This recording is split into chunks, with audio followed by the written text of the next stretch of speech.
राजा जी बताई हो बाउर जदी लहगी त जनी खिसियाई हो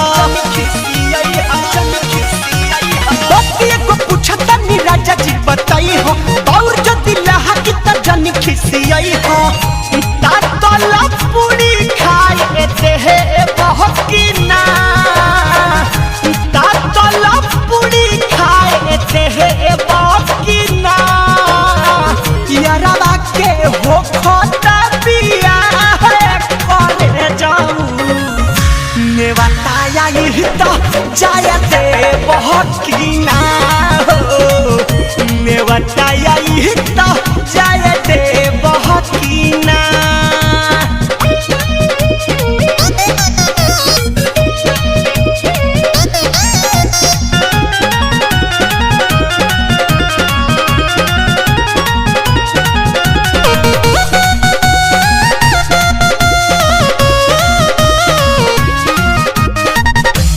हर के साखी से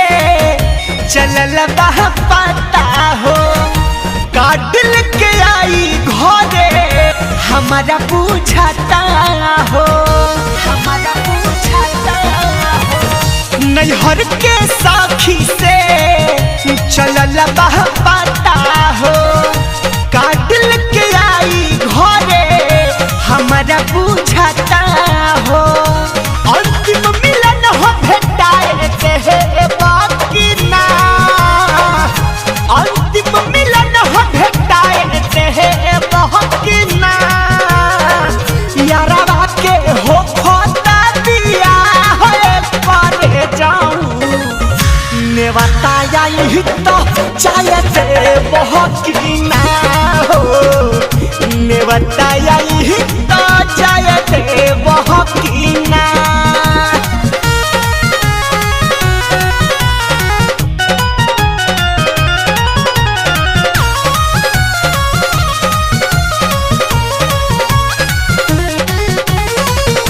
जवन तू कहवा पिया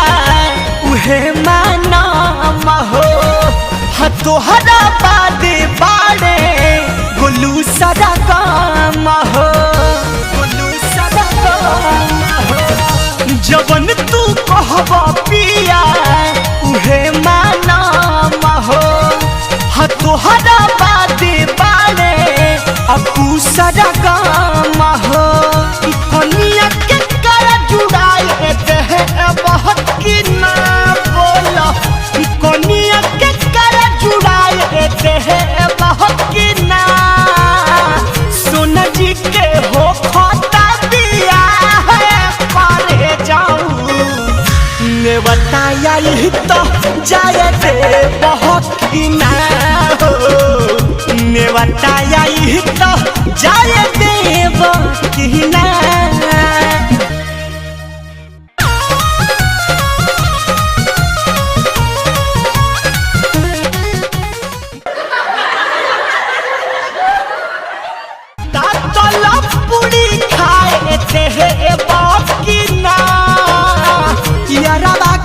हो खोता पिया है करे जाऊं